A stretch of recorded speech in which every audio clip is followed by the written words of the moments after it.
Welcome, everyone, to TJ and the Grumpy Old Man. I'm your host, TJ. And with me again, as always, is the Grumpy Old Man. They say there's no shame in his game because he is always the same. That's me. Grumpy, how are you, my friend? Wonderful. Yourself? A lot of sports action going on, so that always makes me a happy camper, if you know what I'm saying. I do understand. Fair enough. Hey, there's been a lot that's been going on here. I think there's no better way to cap off and start off the podcast here today than talking about the issue with the sticky stuff. They've been really cracking down the MLB on pitchers at the time period. And, if they get caught with anything sticky there on their hat, anything capacity like that, immediate 10-game suspension. Man, oh man. What do they call it? Spider tack, right? Spider tack, that's right. Which is like liquid cement or something like that. They started implementing it this week. So here's what you find, right? When you don't restrain coaches and make some type of penalty, they're just going to continue to just call people out. Joe Girardi eventually got suspended. Thrown out of the game because 3 times in a game he claimed that Max Scherzer was putting something on the ball. Is Max Scherzer putting something on the ball? Probably. Do I care? No. Why? Because they've been doing it forever. So who cares? I mean, here's the thing. This is something for the league. They de-juiced the baseball, right? So now there's not as many runs being scored. So what's happening? You're seeing pitchers, 7 no-hitters this year, right? When was the last time you ever saw that? So they have to try to get more scoring. Why? Because people want to watch that. And now they don't know what to do, in long story short. Well, you had an Oakland A's pitcher stripped down on the field, took his belt off, dropped his pants right there in front of the referee in the middle of the stadium. He said, come on and check me out. It's getting to be too much. You want to know how you stop it? You say you say to the manager, if you want to challenge and nothing gets found, well, it's going to cost you, I don't know, an out or something like that. And that'll stop it right there. Okay. I have a little bit of a different opinion on you than this grumpy old man. Here's the thing, right? The pitchers have been using the sticky stuff for quite some time, for years and years and years and years. Here's the thing now. I want to look at it from a conceptual standpoint of Major League Baseball has become a league to where it's all about strikeouts, all about home runs, it's all about swinging for the fences. That's what the league is now. The league is fading, in my opinion. I mean, like viewership amongst, a casual fan, they're kind of like, I'm not all that big into that. I mean, the games are long. That makes it very unappealing for most fans. And, they're trying to add a little bit of home runs there in it. But look at the difference here of how pitchers throw now as compared to 15, 20 years ago. 15, 20 years ago, pitchers weren't all throwing fastballs that were, mid to upper 90s. I mean, the majority of pitchers now always have a fastball 95 plus. And, that's not something you saw all that often back in, the early 2000s. And I would argue that, if you went back and kind of went ahead and got rid of the overuse of, spider tack and maybe some of the sticky stuff, maybe you're going to be in a scenario to where pitchers have to rely more upon placement and they have to rely more upon actually setting games than, just how fast can I throw the ball?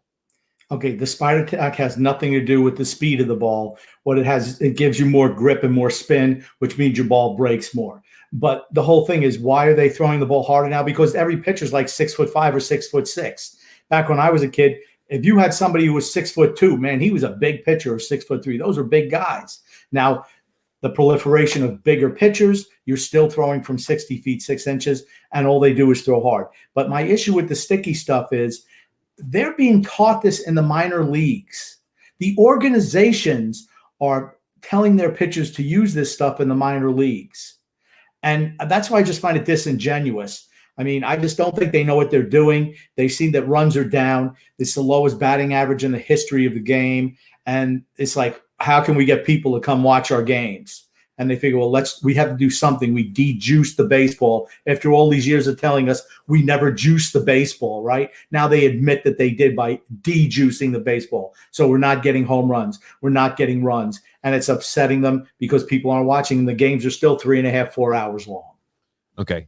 So you said that in a situation it doesn't add more speed. Here's the thing: when you have better grip on the ball, it's easier for you to control it, and you can have a little bit more of a wild. I won't say wild. You can have a little bit more of an aggressive approach on the mound. You can. I mean, your delivery could be a little bit more aggressive than as if you're thinking yourself, I don't have as good as a grip. I need to work on my control a little bit. It allows you, I think, to be more aggressive on the mound, which I think also helps increase the speed of what the ball is being thrown at. Yeah, sure. Pitchers are a lot bigger than they were, I'll say, even 10, 15 years ago. But let me pose it to you like this.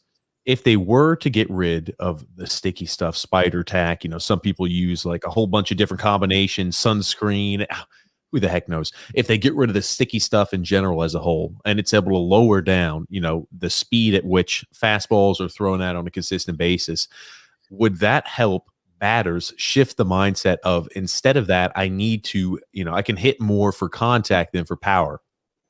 I don't think you still don't understand what the sticky stuff does. It gives you more spin. So it's for breaking balls. It's not for, it's so the ball moves, the movement. It's not the speed, it's the movement. Gives you more movement, more grip on the ball. When you're throwing a fastball too, and you get a better grip on it, you're able to go ahead and control it a little better too, Grump. No, it's about breaking balls, because you can if you throw a fastballs don't move a whole lot, right? It's just the speed. A major league batter is going to catch up to that. It's the movement on the pitches that tricks the batters. It's not just the speed, it's the movement of the pitchers. And that's what the whole thing's about, right? The spin rate, right? That's a relatively new term. So, so many revolutions, and, it's not even that big a difference, when they say, okay, well, now they're not using it. So maybe it's like, and, I don't have the exact numbers, but it was like, 3 revolutions a minute less, something like that. How much of a difference it makes, I have no idea. All I know is, for a sport that has to worry about their games being 3.5 and 4 hours long, now we're having umpires go out to the mound 2 or 3 times a game to check everything on a damn pitcher. It's just ridiculous as far as I'm concerned. I mean, there's so many things they can do to shrink the game, right? Remember they had the experiment where they were going to do, a pitch count, like so many innings, and they even did it. They do it in minors. A time in between pitches is what you mean. Right.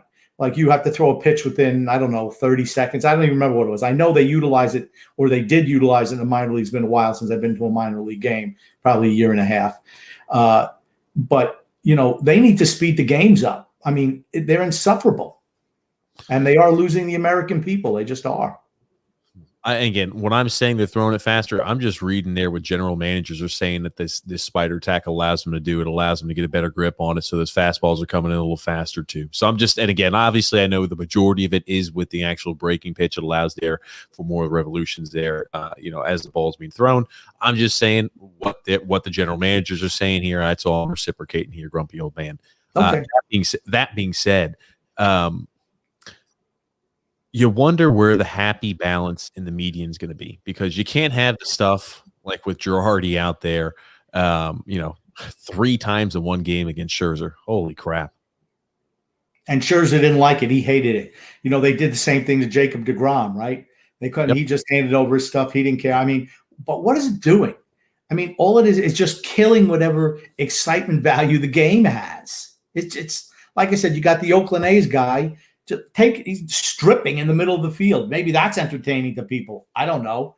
But I mean, does it help keep the pace of the game up? And it's too bad, because honestly, there's a lot of really, really good young players coming into the league right now. Really tremendous prospects who are shining right away. And this isn't helping them. I mean, baseball has a problem. They really do. Yes. And it seems like they can never quite get a hold there on it. And, you're either in one camp, either you're for or completely vehemently against. So it seems like this is definitely a dividing issue for certain, grumpy old man. But in the good news, I'm 11-0 in fantasy baseball this year. Oh, congratulations, Grumpy. Adrian saying, hey, what's up, guys? What's up, Adrian there? And we got Eli saying, hey, first one of these that I'm watching. Good job, guys. We appreciate you tuning in there, Eli, from the Islanders Never Say Die podcast. But I'll tell you, it'll be interesting to see how that continues to head down the path, Grumpy old man. They're going to have to find that happy median. I think other big news to immediately move to, Ben Simmons. Yikes, since our last podcast. 76ers out of the playoffs. Ben Simmons was yikes bad in the postseason. Didn't have a great regular season either. Just still cannot shoot the ball all that well, grumpy old man. And he struggled mightily. And then we'll kind of get to some comments too by Scottie Pippen there towards Ben Simmons. But yikes, man, oh man. You wonder kind of what the ceiling looks like for a guy like that, Ben Simmons, who still can't shoot the ball at the age of 24 years old. Okay, whose fault is that? I'm asking you, whose fault is that? It's Ben Simmons' fault.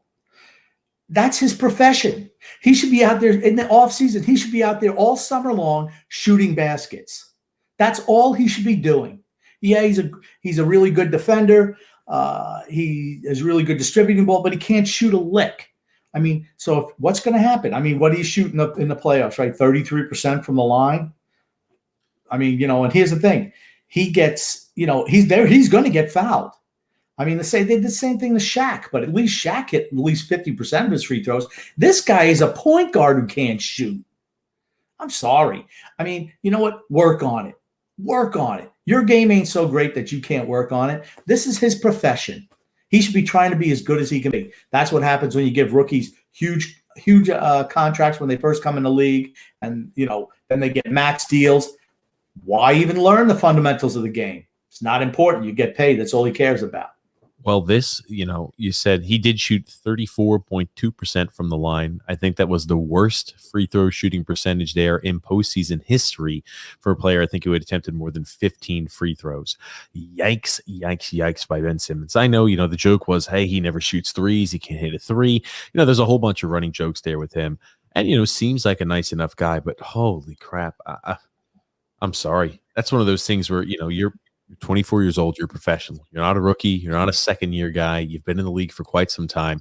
You have to know the expectation that I need to work on shooting. And it was telling at the end. His interview says, oh, I've got to work on my shooting this offseason. That's definitely something I got to dedicate my time to. Has that not been something that you've already been dedicating offseason time to? It shouldn't be like, hey, I had an epiphany after getting beat there by the Atlanta Hawks there that now all of a sudden need to work on my ability to shoot the ball. You should have known that quite before then. That was his MO coming out of college. He couldn't shoot. That was his MO right out of college. He needs to work on his shot. His shot sucks. Needs to be able to shoot the ball. 5 years later, it's the same thing. I mean, what's the NBA saying? Los Angeles Clippers, Phoenix Suns, Milwaukee Bucks, Atlanta Hawks. Ooh, that's going to make the ratings spin, aren't they? Let's go Giannis and let's go Trae Young. That's what they're rooting for. They're rooting for. I know, like that.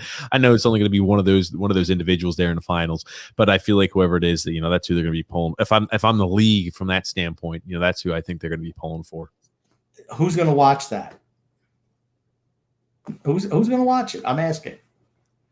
I wouldn't. I don't think many people would. I usually watch the majority of the NBA Finals, no matter who's in it. But man, oh man, I don't know where the Phoenix TV audience ranks nationally, or Milwaukee's, but Giannis is the best player still left. But my gosh, who's going to watch that? You're going to see the lowest ratings. Maybe not as low as last year, which were invisible, but I think you're going to see some mighty low ratings when the finals roll around this year. Eli also was commenting, I think one of the reasons that the MLB games are so long now is because the useless time wasted by batters and pitchers stretching in between throws, etc. Yeah, well, that's why they had to invent the pitch clock, because someone's always trying. Maybe it's because of TV. Hey, look at me. Ooh, every time I take a pitch, I have to redo my gloves or fix my helmet or stare at the camera.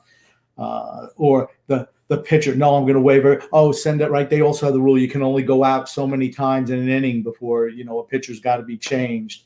I mean, it's just ridiculous, just taking advantage of things. It didn't used to be like that. All games used to end 2 hours, 10 minutes, 2.5 hours tops. That was the length of a ball game. Not now. It's like pack a lunch. You want to go see a college, you want to see a professional baseball game? Pack a lunch and a dinner too. Jesus, grumpy old man. I'll say it is odd that we always see batters every single time a pitch goes by. Hey, I'm going to step out. Put my put my bat down and go ahead and tighten up my gloves. I'm like, I know it's just a habitual thing that they've got. Maybe it's just like in their head that, hey, that's what I do every single time in between every pitch. But man, oh man, it doesn't help there. Yeah, Eli also saying there, yeah, it feels like, the average time between pitches is getting up there near 20 seconds. I mean, think about that, right? And also, what's the size of the strike zone? You know what I was told? Strike zone was from the knees to the shoulders. Now it's from the belt to right underneath your nipples. I mean, man, that's a mighty tight strike zone. You want to know the crazy thing? Even with that smaller strike zone, we have strikeouts are on all-time highs. Batting averages are dropping and plummeting down. It's because the batters. That's because everyone's swinging for a home run, right? They put the shift on. So what should an intelligent batter do? You know what? Hit the ball the other way. But they just won't do it. They're not going to change what they do. I'm just going to continue doing what I'm going to do. Who cares what the result is? I'll hit 30 home runs this year. I'll strike out 250 times. And, that's okay, because the stats geeks always like to tell me, a walk is really not important. A single, not important. Home runs, they really matter. It's killing the sport. It's killing the sport. Aaron G, they're saying the Tigers are losing right now. Depressing. Detroit Tigers. They're always losing. That's okay, because I had the kid who's pitching tonight. He's on my fantasy team, Luis Garcia. He did not have a great outing, but he'll get the win. They're playing Houston. Houston's good. Oh, good old Houston. Who doesn't love the Houston Astros? But I'll tell you, Detroit, not a great season there for the Tigers. I love Detroit's hat and their uniform. Love it. I love that old English-style D. Just love it. Absolutely, Grumpy. Moving right along, I did want to kind of get back a little bit more to the comments that were made there regarding Ben Simmons. Again, anytime you see a guy who they want to elevate to superstar status, who's got the pedigree, an ex number 1 overall pick, anybody's going to go ahead and comment on, the collapse that they had. I mean, the 76ers, yikes. And again, Scottie Pippen was very vocal, grumpy old man, kind of on what his thoughts there were about the issue there with Ben Simmons. Oh, I'm sorry. That's the wrong one I pulled up. I apologize there, Grumpy. It's all right. I'll let you slide. You're going to let slide this one time? But, here's the thing. Why is Scottie Pippen talking now, right? You haven't heard boo controversy-wise from Scottie Pippen in, forever. Well, he's trying to sell a book. So it makes sense. So how do you sell a book? You say some things that are probably true, but certainly out of character for him. Anything to promote your book. I don't blame him. He's not wrong in what he says. Really? So that's why you think he's being vocal, and that's why he's going out there, is because he's trying to sell books? For certain. That's the reason why he's doing it. Wow. When was the last time you heard Scottie Pippen rip a player? He wouldn't even do it when they did The Last Dance. But now he's coming out shredding today's players. He's trying to sell a book. I think it's called Unguarded. Oh, I didn't know that. I never put 2 and 2 together like that, Grumpy. I'm having a. I always look at, why is somebody doing something, particularly when they run their mouths. Why are you running your mouth? Oh, he's selling a book. He's got a book coming out. There you go. Right? Everybody goes on the book tour, right? The old Johnny Carson show. What happened? Hey, what are you here to promote? Hey, I got this new movie coming out. Hey, I'm writing a new book. Hey, I'm in town doing a comedy show. Hey, I got an album coming out. That's what it's all about. Shameless self-promotion. Yeah, his comments there. I do it too, though. Don't feel bad. I do it too. Yeah, absolutely, Grumpy. But Pippen's comments there regarding Ben Simmons. I've watched a lot of games that Doc Rivers shouldn't have had him in the fourth quarter. If they give you a deck of cards and they give you a deuce of hearts and a deuce of diamonds, and we're playing spades, why do you keep grabbing those cards when you know you're going to lose in that category? The kid has been this way the whole time, and Doc Rivers brought him in, to set him up for failure. He has been like this, and you guys know how he's been like this. And Doc Rivers keeps putting him in the game. He kept letting him, be fouled there by teams, and to take him out instead of taking him out of the game. The Lakers did that with Shaq, and he's bigger and more dominant and probably more fearless than Ben Simmons. Doc made him a failure. first part of those comments, Grumpy. What do you take away from that?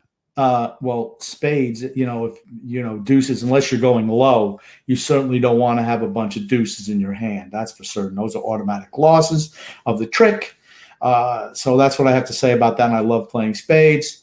I don't think that Doc Rivers has made him a failure. The kid, Ben Simmons, has made himself a failure by not improving his game. That's not on Doc Rivers. But if you're asking me if Doc Rivers is going to take his point guard out in the most important part of the games, I mean, unless he has somebody who's a stud back there to replace him, you go down with your best players. I mean, it's on Ben Simmons not being able to shoot a free throw. It's not like Shaq. Shaq was never a great free throw shooter, but I know he shot better than 30%. That much I can tell you. They even had the term, right? Hack a Shaq. That's what they called it. Again, this is the lowest free throw percentage there out of any individual. I think it's had more than 15 free throw attempts there throughout, in the history of the NBA playoffs. So just take that with a grain of salt, man. Oh man. And that also includes Shaq's free throw performances in the postseason as well. And then he's saying, hey, he's still a good basketball player, but his weakness is shooting the ball. If you take that away from Ben Simmons, he has no weakness. And Giannis, that's his weakness too. But Giannis doesn't mind being humiliated. That's the difference between him and Ben Simmons. Giannis will go to the free throw line and shoot 2 air balls and come right down the court the next time and try to dunk on you. If Ben Simmons misses the throw, he's going to start passing it before he can get to the free throw line at the other end. He didn't even want to cross half court with the basketball because he was so afraid of being humiliated going to the foul line. That's why he didn't try that to make that dunk at the end of the game. He's been doing it all year. Yeah, I think humiliated is a strong word. Honestly, I don't think he looks at that. But here's the thing. Giannis wants the ball in his hands at the end of the game. He does. I have no problem with that. Maybe Ben Simmons doesn't have that type of mentality in him. I mean, he's pass first, always. Where Giannis, he's taking the ball to the hole whenever he can, and he's great. There's no risk of people saying that Ben Simmons is as good as Giannis, though. I can't, you know what? All these years, I still cannot pronounce his last name. Cooper McDumbo, I don't know. I'll tell you, I couldn't either. I just call him Giannis, the Greek freak, Giannis. But yeah, I'll tell you, very bombastic comments, and that wasn't the only person he was making comments on too, which I think fills into that narrative, grumpy old man, that you're thinking that he's trying to go ahead and sell books. We're gonna go ahead and bring up some other comments too. But Eli's commenting as well, saying, as a Knicks fan, I'm completely enjoying the dumpster fire, also known as the 76ers. I mean, and look at the Nets, right? I mean, they crap the bed too. I mean, Kyrie Irving, he went out and that was the end of the team. James Harden's a disgrace. He's a disgrace. He looks like he's about 250 pounds out there. He's a pig. He is. I'm sorry.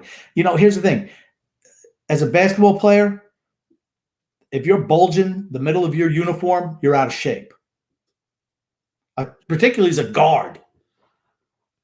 Hey, I don't disagree. I don't disagree at all. It shocks me too. Hey, with all that running and all that cardio, the likelihood of you being skinny has to be pretty high. So Grump, that kind of leads me to another question. How after people retire, there's some athletes that kind of stay the same size, and there's some athletes who pack on a few pounds. What category do you think James Harden's going to be in? Do you think he's going to stay, relatively skinny, fit and in shape, or you think he might pack on a few lbs? I'm just going to say that Captain Ahab's going to be looking for him out there in the ocean. Oh my goodness gracious! Throw that harpoon and rail him in.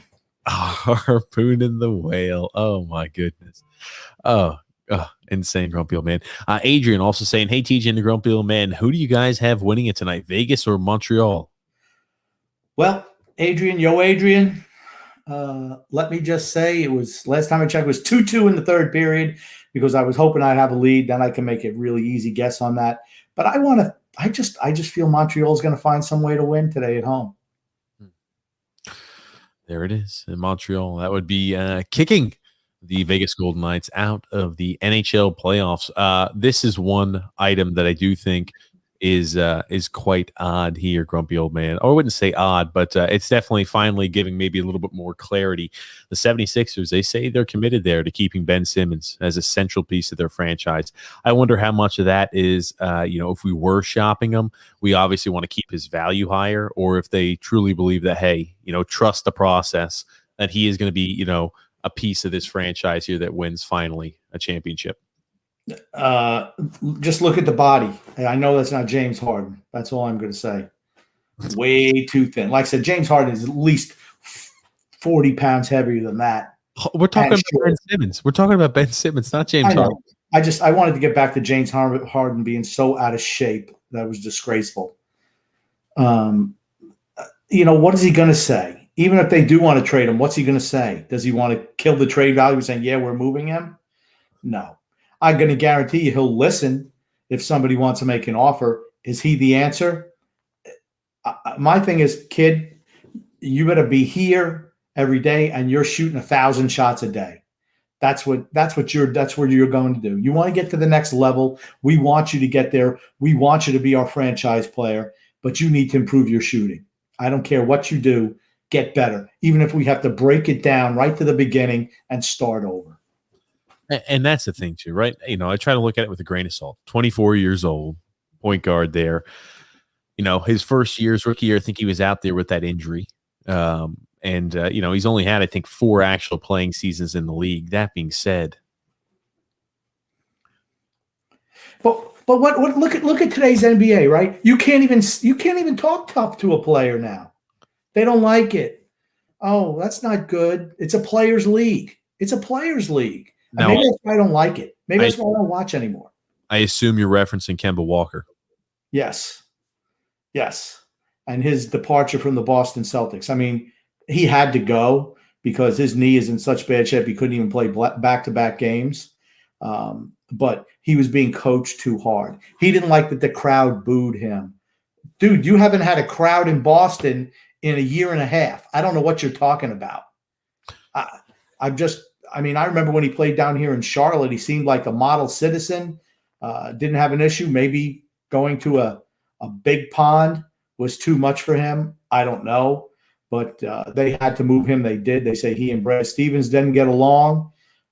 Gordon Hayward said after he was getting traded from Boston to Charlotte last year, he talked to Brad Stevens, says, you need to get a little bit tougher on these players. They don't respect you. I mean, this is a guy who's been coaching the league, 5-6 years now, and your players don't respect you? Ooh. Here's the thing. You talk about, hey, Kemba Walker didn't like how fans were booing him.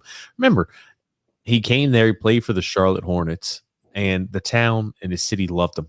They've been a hideous basketball franchise since their inception, even back when, they went ahead and put in the Charlotte Bobcats and then the Hornets. I mean, they've been a miserable basketball team for quite some time. Anybody who was even had a little bit of talent, and you even go back to the Gerald Wallace days, all the fans loved him because they never really had any real talent there. So, it didn't shock me at all that he was loved and adored there in Charlotte. And when he goes up there to Boston, he gets he gets seen by fans who have seen real winners. They've seen Rondo, they've seen, Paul Pierce, Kevin Garnett, etc. Where, the Charlotte Hornet fans, not so much. So maybe he had a little bit of a not so nice welcome there to Boston.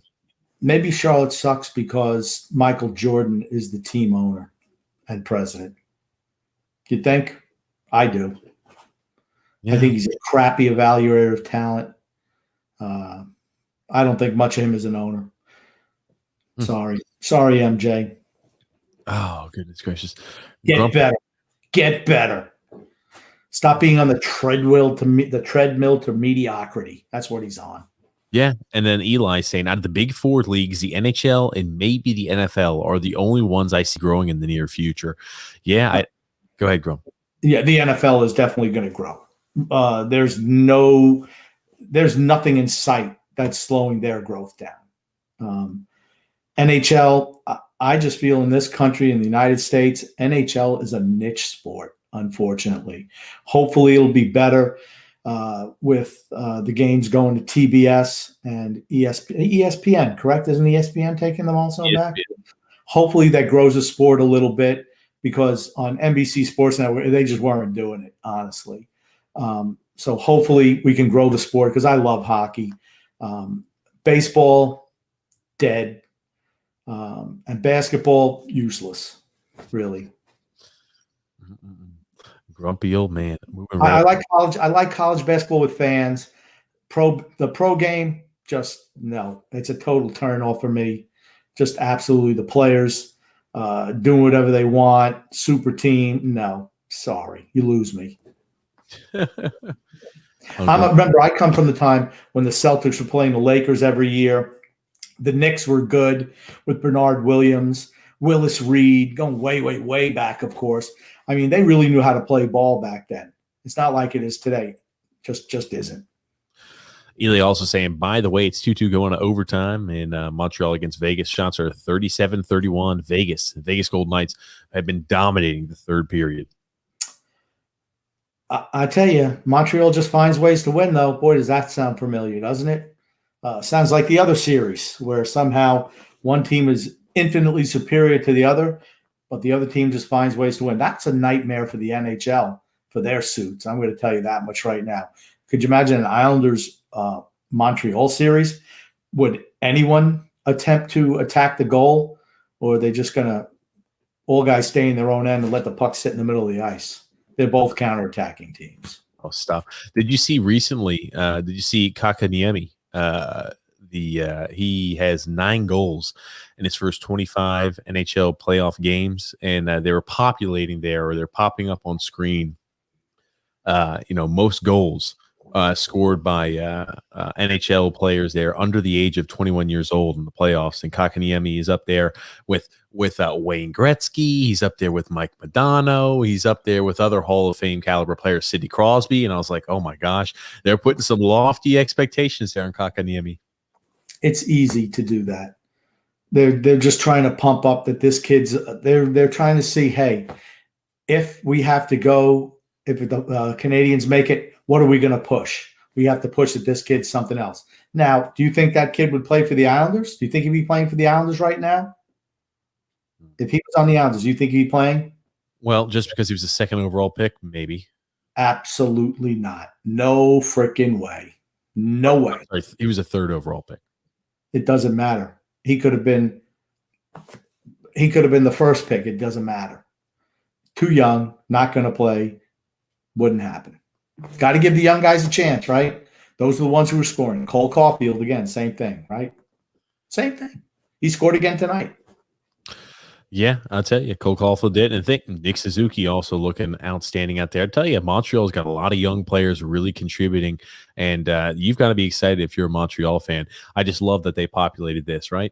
Kakaniemi joins all-timers most playoff goals before 21 years old. Sidney Crosby, Mike Modano, and Wayne Gretzky. Just look at the first guy on the list, though. Okay? I mean, look at the numbers there. 9 and 12 games. So maybe they should just say, you know what? Okay, we'll just go to tier 2 because nobody's on that tier as Gretzky is. Nobody. Think about that. Tier 2, even though it is tier 2, I mean, Sidney Crosby and Mike Modano, those are Hall of Fame caliber players, Grumpy. Yeah. This kid, yeah, but okay, here's the thing. I know you're going to get into this. Well, this kid's a Hall of Famer. I can't wait for you to say that. I'm not saying this kid's a Hall of Famer. It's your popular thing. A guy has a good game. Oh, he's going to the Hall of Fame. All right, he got a long way to go. What's he, 20 years old?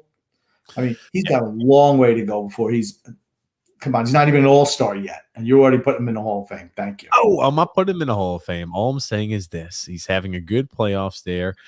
He's got 9 goals so far in the playoffs this year. He's young, and it's a guy where, if you're a Montreal fan, you'd feel excited for, and it's exciting to see the young guys that are drafted early starting to produce.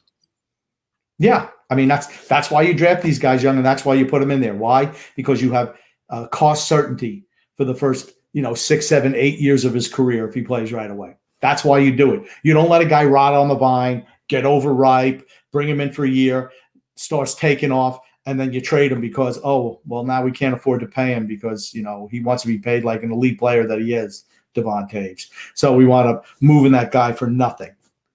That's why I'm saying play the young guys. You get the most out of them. When they get to be 28 years old, you move them. Grumpy old man. Yeah, I did find that kind of fun there, hockey news wise there. And get another comment here. This is from What a Films. They're saying, will the seriousness and our knowledge of head injuries have an effect on the NFL's success in the future? Okay. I have a radical suggestion that I have thrown out there before. You want to know how you stop concussions? Take the helmets off of the players. That's how you stop concussions. Because then everyone would have to form tackle as opposed to block tackling. No one wraps, nobody grabs. It's just you launch yourself as hard as you can into the oncoming ball carrier. You take the helmets off, guys have a little bit more self-preservation. You're not going to see them sticking their head in on guys like that. They'll learn how to actually tackle like they used to in the olden days. Everything. How many guys, you don't know how often you don't see a wrap tackle? Because whenever you do see something, they're quick to point out, wow, that's good form tackling, because nobody does it. Everyone block, just run at a guy as hard as you can and knock them down. That's what it is. Take the helmets off, less head injuries.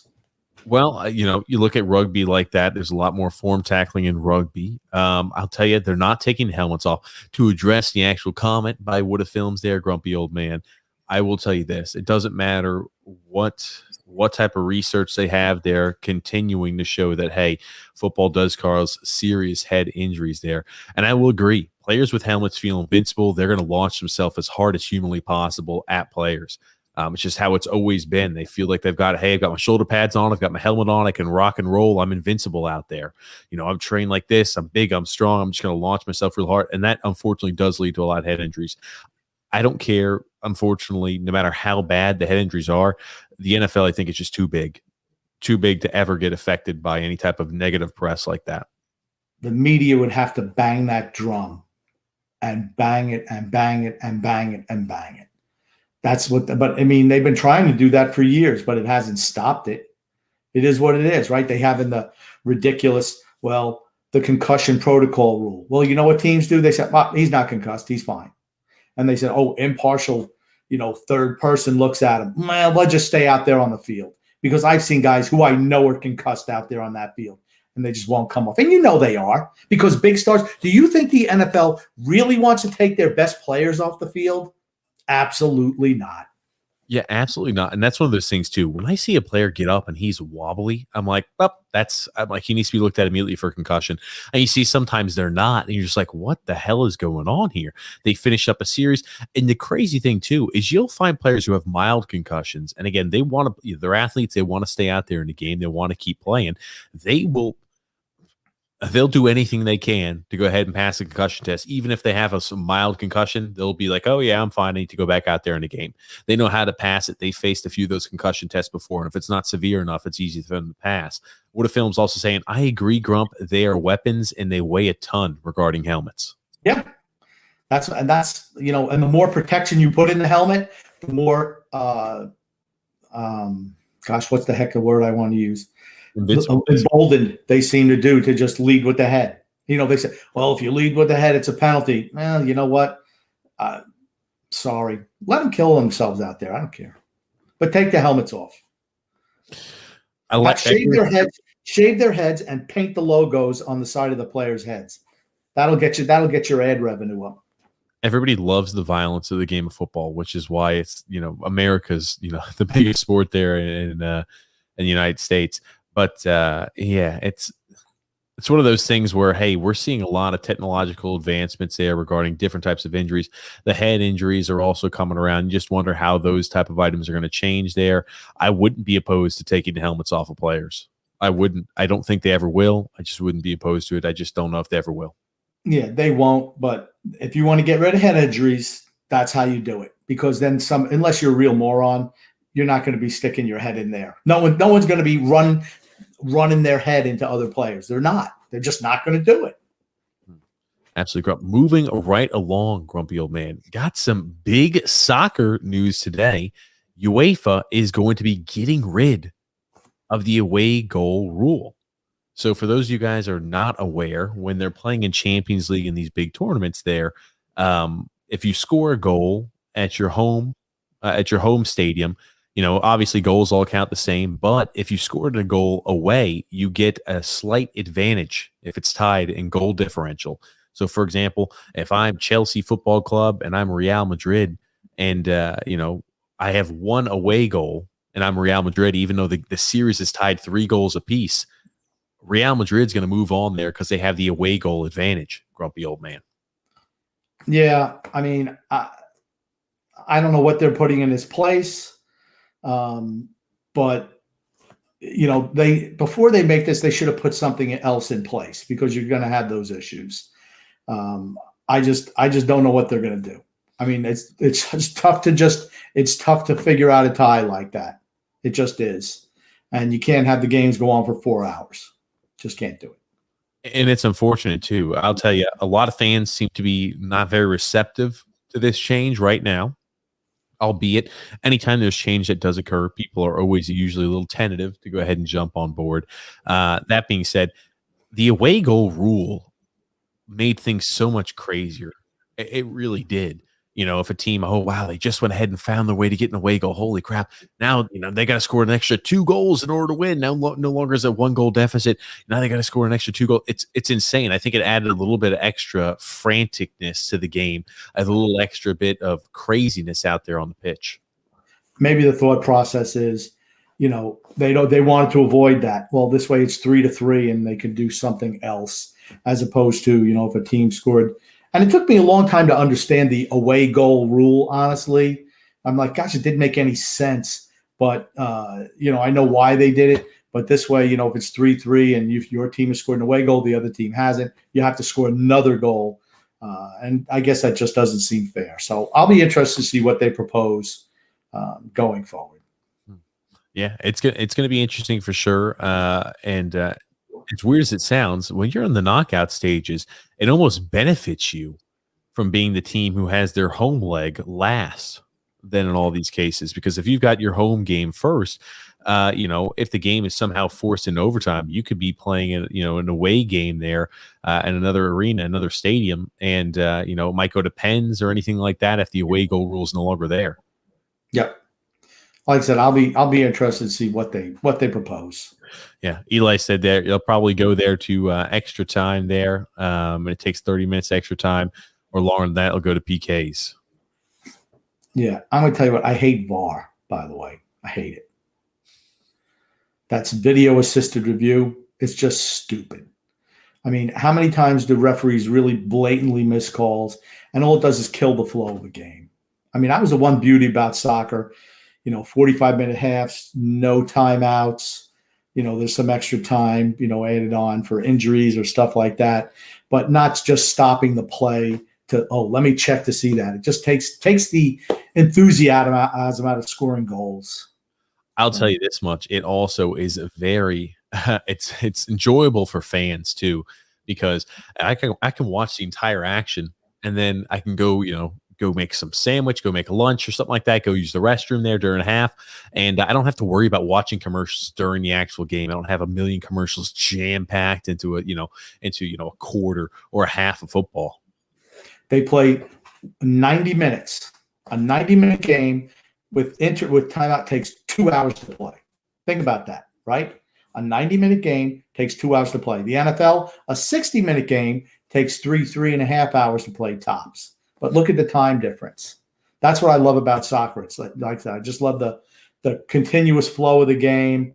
And I only watch at the highest level. I can't watch the United States Major League Soccer. It's like, no, I can't watch that. It has to be highlight. I watch the European teams. They're the best in the world.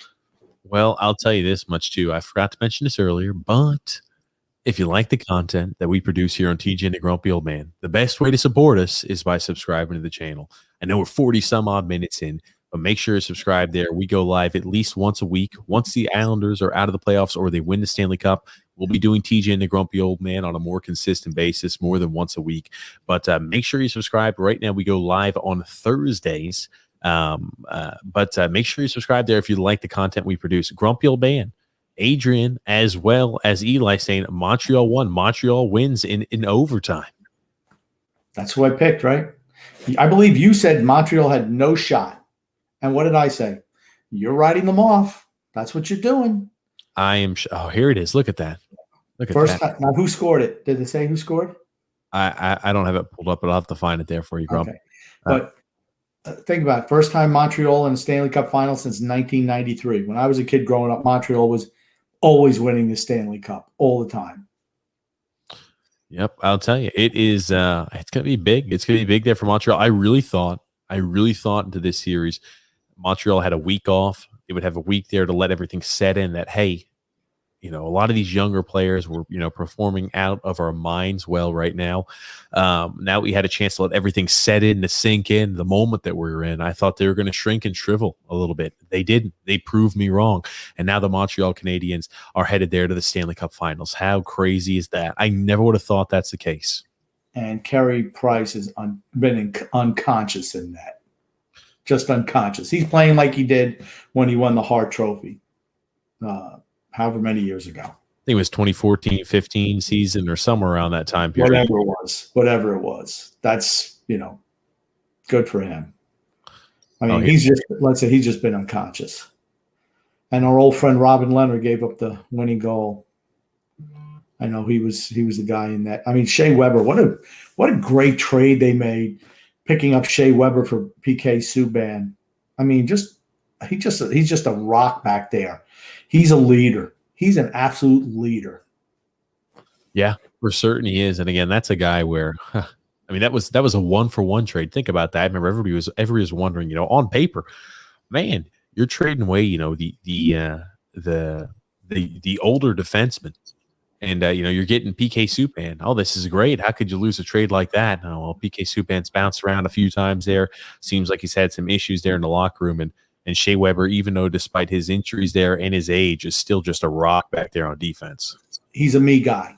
That's the problem with PK Subban. He's more interested in himself and what he's going to do after his career is over and just promoting himself all the time. And that's not hockey, honestly. Hockey is the ultimate team sport. It really is. And, you could say football also, but it's certainly – it's a different animal than the other team sports. Eli also saying, I'm scared of Montreal if we go through because Price is so good right now. I think his save percentage is near a 950 today.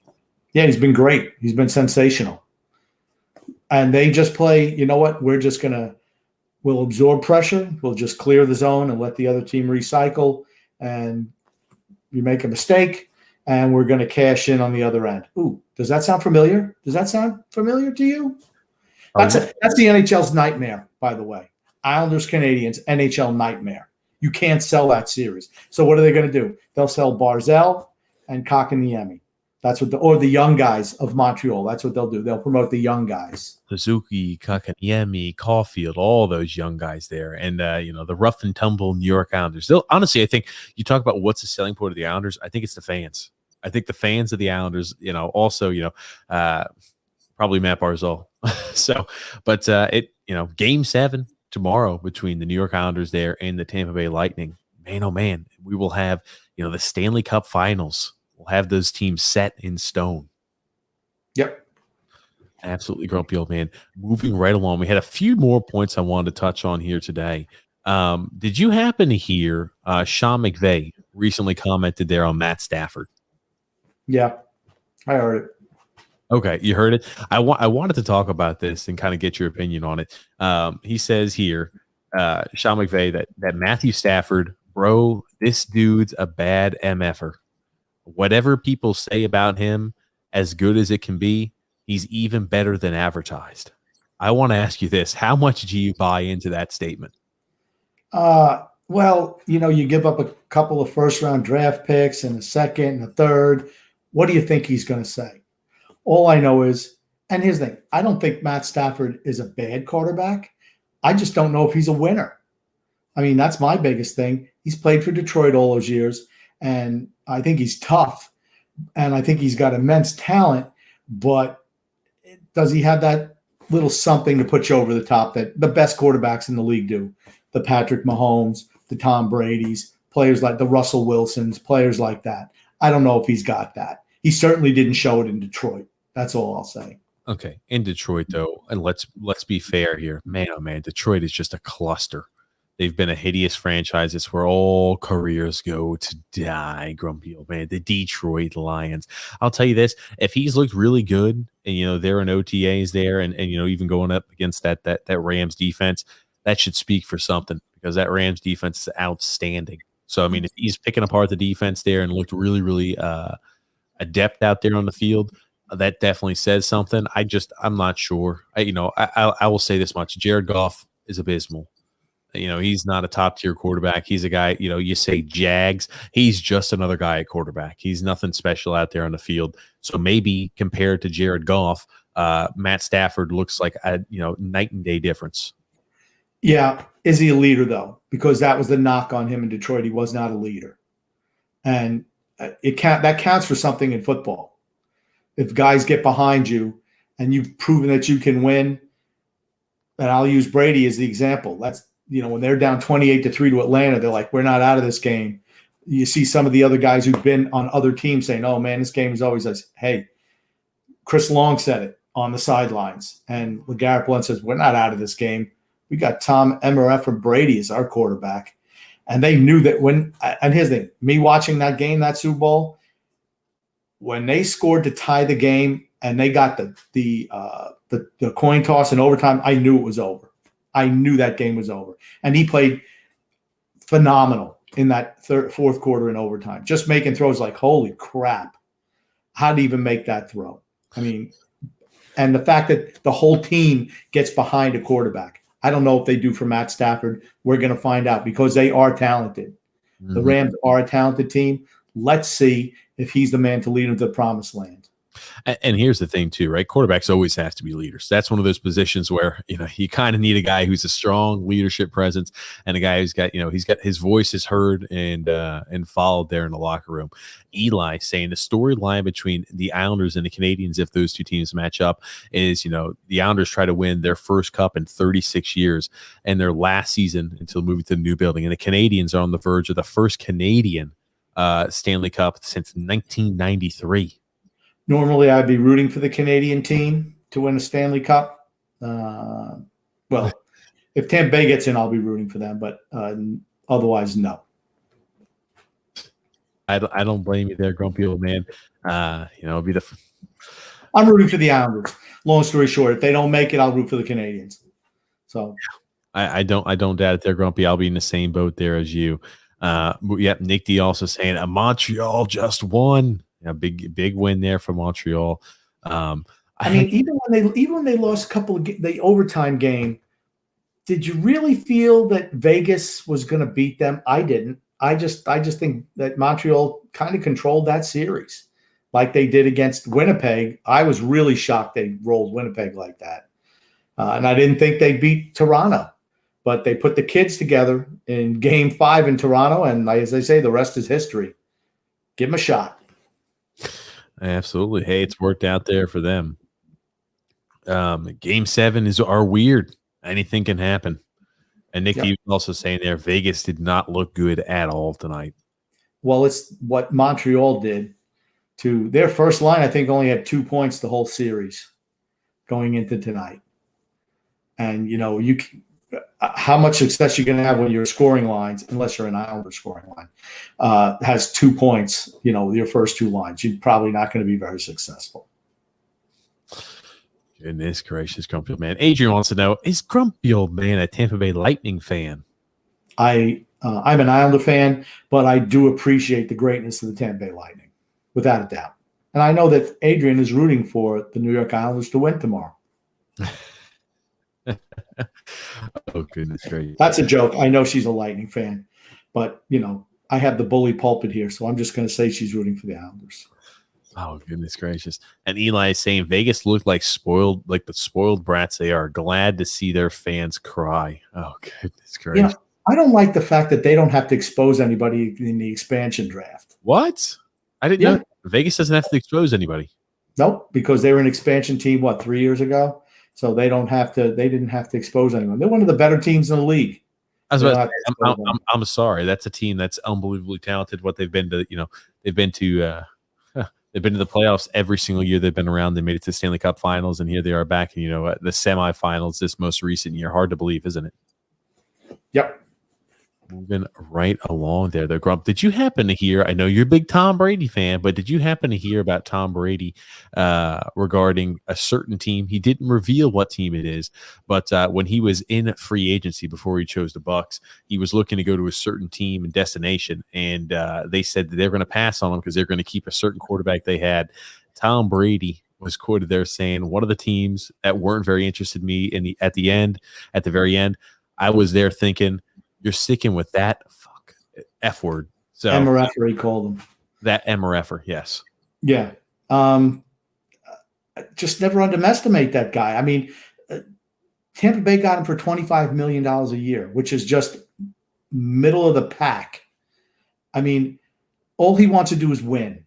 That's the thing that separates him at 44 years old still. All he wants to do is win. I wouldn't put him past them winning again this year, Tampa Bay.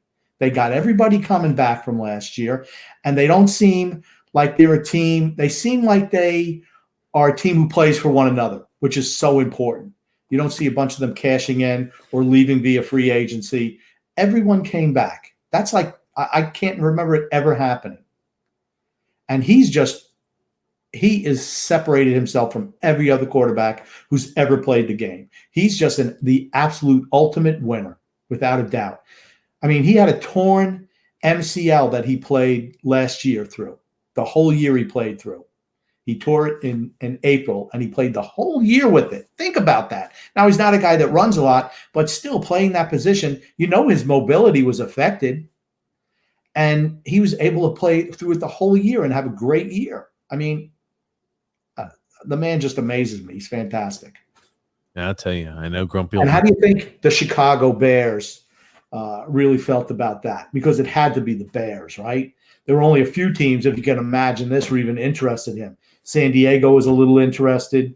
The Bears, maybe Indianapolis, but Indianapolis didn't have – they signed Phillip Rivers. But the Bears had Trubisky.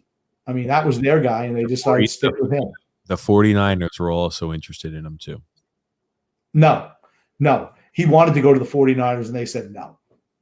They said they were going to stick with Jimmy Garoppolo. Okay, so do you wonder if maybe that's who they're talking about? Maybe that's the team he's talking about? I don't know. Maybe. I'm just saying, food for thought there, Grumpy Old Man. What if Film said, cannot wait till tomorrow night. I feel good about our chances. We're coming off of a huge win, and Barzal has found his game. Never say die, boys. I'm so excited for tomorrow night. I just am. I don't want to get too keyed up too early, though. I just don't want to. Way too early for me to start to get excited now. Grumpy, you're not excited. I can't imagine what our podcast is going to be like tomorrow night if we win. Oh, if we lose, I know exactly what it's going to be like. Oh, stop. Nick D also said, I think we found Vasilevsky's weak spot. I don't know about that. Oh, goodness. He's been good. He's been good in this series. Eli also saying, maybe if we're going to go through Price, we need to have them go on cross crease and shoot high glove. You can't score any other way because he's a literal wall. He's been really fantastic. He's been phenomenal. If they win the cup, he's your Conn Smythe winner. Here's the thing, too. The Islanders play that muddled style. It really depends on who they're going to be playing against. Man, I want to think too much about it, but I'm hoping it's going to be the Islanders. That being said, I had one last parting question for you, Grump. I always try to ask some hard-hitting questions, some questions that get the mind stirring. Yeah, you're regular freaking Walter Cronkite. I'm Walter Cronkite. That's Mike Wallace. Mike Wallace from 60 Minutes. Goodness gracious. Odell Beckham Jr., you're seeing a lot of rave that he's looking absolutely on fire. He's looking like he hasn't missed a beat. He's looking faster than he's ever been. You're seeing everybody raving about Odell Beckham Jr. I want to ask you this. Do you think Odell Beckham Jr. is overrated? Yes, without a doubt. Without a doubt. He makes the one-handed catch.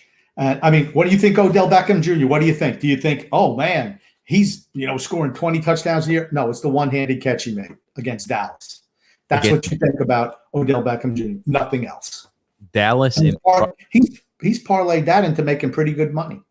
in Dallas, prime time that is. And he's interfered with that catch. Obviously, put him there on the map. I will tell you this much: I think he's overrated as too. I was looking at some of his stats. From what I understand, he's also a cancer in the locker room. I've seen people hypothesize about that. I wouldn't be shocked either. I know that they always reference back to the Giants time period when that year he did get hurt there his last year with the Giants. The team's record was significantly better with him out of the lineup than in the lineup. He needs to grow up. He needs to grow up. He was selfish. But you know what? A lot of the wide receivers they're coddled. Here's the thing. They don't get hit. That's why they can act like that. They get their bell rung a few times. You know what? I'm not running my mouth anymore. They like the showboaters. 95% of them are showboaters. Well, let me ask you this. What is the over-under? What if you had to put a percentage chance on it, what do you think the percentage chance is that Odell Beckham Jr. has 1,000 or more receiving yards this year? If he stays healthy, I think that could happen. I think Baker Mayfield's a really good quarterback, just like you. So I think he can do that. He's still the number one wide receiver, right? Yeah, I mean, I look even with the years he's been there, in Cleveland. I mean, his first year, about 1,035 yards. Yeah, he is the number one receiver there. I know they got Jarvis Landry. They've got tight end options there and Hooper, but it's one of those things where I just don't feel like he's ever been really utilized or ever matches up to the hype that comes behind his name. Okay, here's the thing: the Browns are a good team. I know it's hard for people to even grasp that, but they are a good team. Kevin Stefanski is a really, really good coach. And their offense is so balanced. It was their defense that sometimes was lacking. But offensively, they're really balanced. And against Kansas City, they should have beat Kansas City. But I think the Cleveland Brown players and the head coach realized, hey, we can beat Kansas City. And then they choked it away at the end. When Mahomes went out, that game was there for the taking. You let Chad Henne get a first down on 3rd and 18? You got to be kidding me. You have to be kidding me. Chad Henne, please. Chad freaking Henne. Where did Chad Henne go to college? Was that Michigan State? Michigan. Went to Michigan. They can't keep those Michigan boys down. Seems like they're always doing well. Oh, goodness gracious. Chad Henne, man, that's a blast from the past there. Eli also saying, by the way, I just wanted to know how Grumpy thinks the Jets will manage to ruin their season this year. I'll be interested. For me, for the Jets, is Robert Saleh able to change the mojo around the club? I mean, because they're perpetual losers. And a lot of that comes from the owner and the GM. But I think he's kind of a no-nonsense coach. And, they have the Wilson kid at quarterback.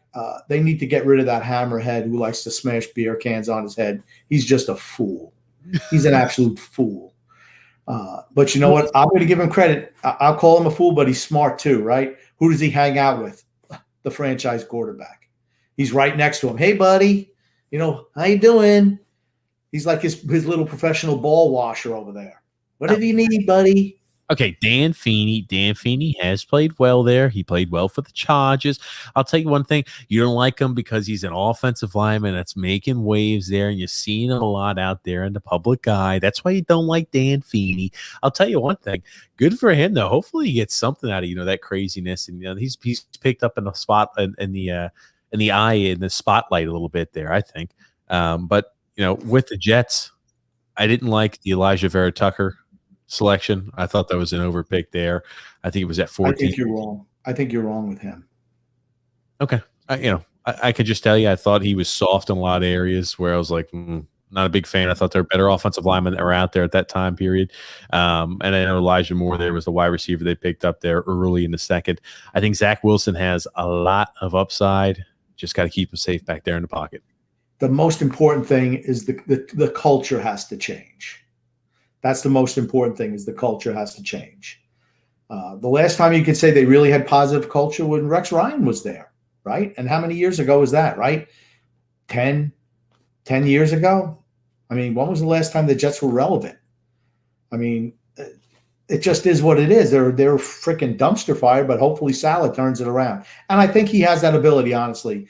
Everything I've read about him and seen on him is he's a guy that is, he's no nonsense. And that's something that they need.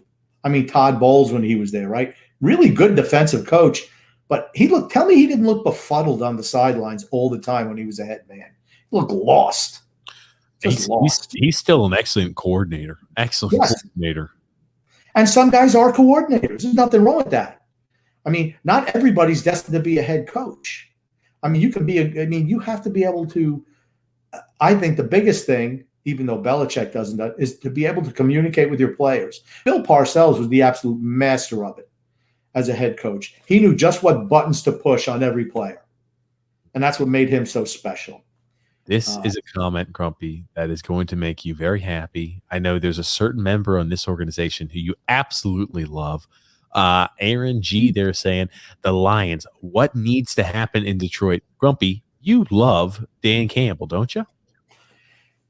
Yeah, Aaron, if you're a Lions fan, I don't think you like Tank McNamara as your coach. And Tank McNamara used to be a cartoon strip about an ex-jock who I think he was an announcer, like a TV announcer. And he was just, a dumb jock. And that's what Dan Campbell is. I'm sorry. I don't know how he got the job. I honestly don't know how he got that job. Hey, we're going to do this. We're going to do that. Yeah, okay. Sorry, Dan.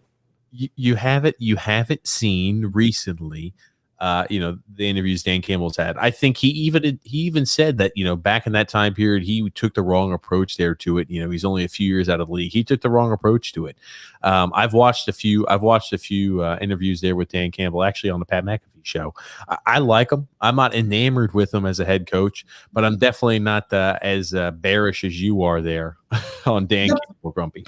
The first thing he said when he got the Lions job, one thing I'm going to tell you, we're going to be tough. We're going to be like the city of Detroit. No, we're going to be kicking and scratching every single play. Come on. This isn't WWE. This is the NFL, brother. I'm sorry. I don't understand that. I just don't think he's like, I don't know what he does. To me, he should be the foreman on a construction site. That's what he should be.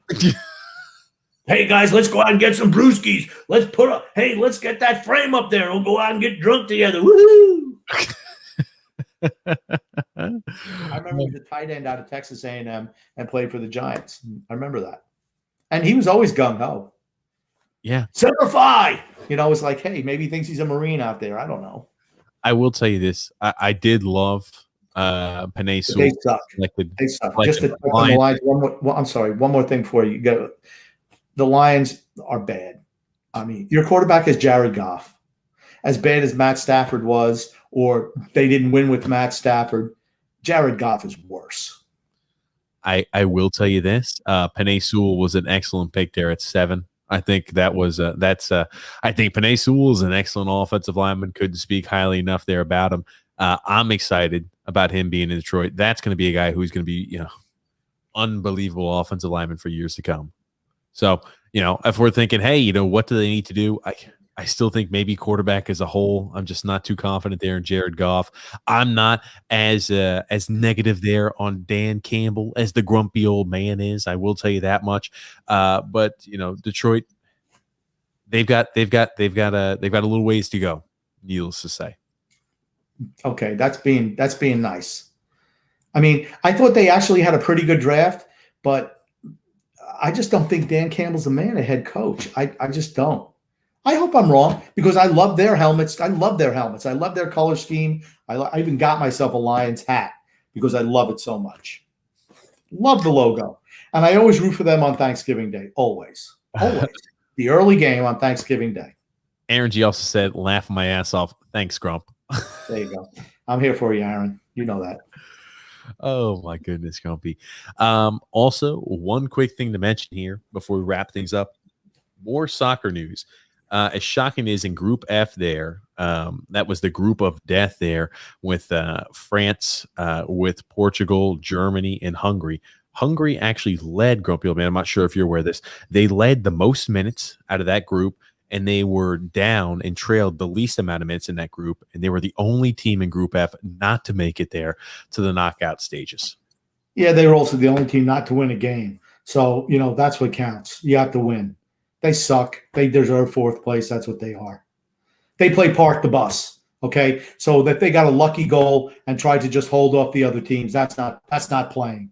That's just parking the bus. I'm glad they lost. Bye-bye, Hungary. See you later. Take the first bus ride or whatever it is from Bucharest. Take the first trolley ride back home. Oh, goodness gracious. Well, Grump, we're about here at the end of today's podcast. Is there anything else you want to say there before we wrap things up? I just want to say, like I always do, love and laughter to everyone who listens and even those who don't, from TJ and the Grumpy Old Man. And go Islanders tomorrow night. Oh, go Adrian. I know you want the Islanders to win. Thank you, Grumpy. And thank you so much, everybody who tuned in. We do appreciate it there. Again, love the support here on this channel here. We talk more general sports there and kind of cover all things sports. It allows us to kind of be a little bit more creative, I think, there. And again, thank you everybody for tuning in. And thank you again, Grumpy Old Man. My pleasure.